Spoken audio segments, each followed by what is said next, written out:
Béni soit l'Éternel, notre rocher qui exerce nos mains au combat, nos doigts à la bataille, notre bienfaiteur et notre forteresse, notre haute retraite et notre libérateur, notre bouclier et notre refuge. Que la gloire revienne à notre Dieu dans le nom puissant de notre Seigneur Jésus-Christ. Bonjour bien-aimés, bonjour mon frère, bonjour ma soeur. Bienvenue dans notre partage de ce jour. Nous allons parler de la bénédiction de l'Éternel. Dieu nous aime et il a pour nous des projets de bonheur et de paix pour nous donner un avenir et de l'espérance. Éphésiens le chapitre 1, le verset 3, la Bible déclare: Béni soit le Dieu, le Père de notre Seigneur Jésus-Christ, qui nous a bénis de toutes sortes de bénédictions spirituelles dans les lieux célestes en Christ. Dieu nous a bénis de toutes sortes de bénédictions. Toutes sortes englobe absolument tout. Il n'y a personne que Dieu a laissé de côté ou Dieu a laissé sans rien. L'incompréhension de certains chrétiens à ce sujet leur pousse à cataloguer la richesse comme étant une bénédiction spécifiquement financière, matérielle et spirituelle, ignorant qu'elle l'est aussi psychologique, morale et dans tous les autres domaines. C'est ainsi que d'autres, par manque d'argent, pensent qu'ils ne sont pas bénis, qu'ils sont extrêmement pauvres et démunis. Proverbe 10, 22 nous dit: c'est la bénédiction de l'Éternel qui enrichit et ne la fait suivre d'aucun chagrin. Le manque d'argent ou des biens ne veut pas dire qu'on est pauvre.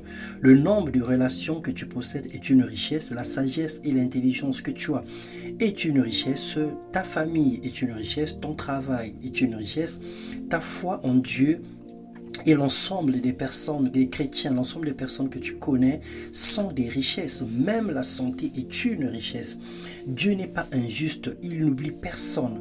Dans son plan, on ne peut pas tout avoir. On ne peut pas avoir les mêmes choses, ni les richesses équitables. Mais il bénit chacun en fonction de sa volonté. Dieu ne nous donne pas les talents en fonction de notre mission. Il donne des talents en fonction de notre mission, de son plan pour nos vies et de la destinée qu'il a tracée lui-même pour chacun de nous.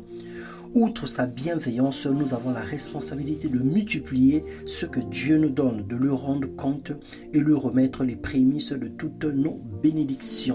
Alors si nous voulons être bénis financièrement, nous devons accomplir les lois financières. Si nous voulons être bénis spirituellement, nous devons accomplir les lois spirituelles. Mais à la base, le Seigneur nous a bénis. En fait, il a mis en nous la capacité de pouvoir devenir qui nous voulons devenir. C'est ça la bénédiction de l'Éternel, le cachet de Dieu sur chacune des vies. La bénédiction, c'est bien dire. Donc le Seigneur, il a dit des bonnes choses sur nous, il a déclaré des paroles pour nous. C'est à toi de rentrer en contact avec les Écritures, de rentrer en contact avec ces paroles pour manifester ce que le Seigneur avait déjà dit sur ta vie avant la fondation du monde. Il a dit à Jérémie: avant que tu ne fusses né, je te connaissais et je t'avais déjà consacré prophète des nations. Alors que le Seigneur te donne de la sagesse de multiplier et de la sagesse de se multiplier et de multiplier les richesses que tu as dans le nom de Jésus-Christ. Que tu sois à la tête de tout ce que le Seigneur a mis entre tes mains, que tu gères de façon correcte, de façon sage. Sois béni dans le nom de Jésus-Christ. Amen.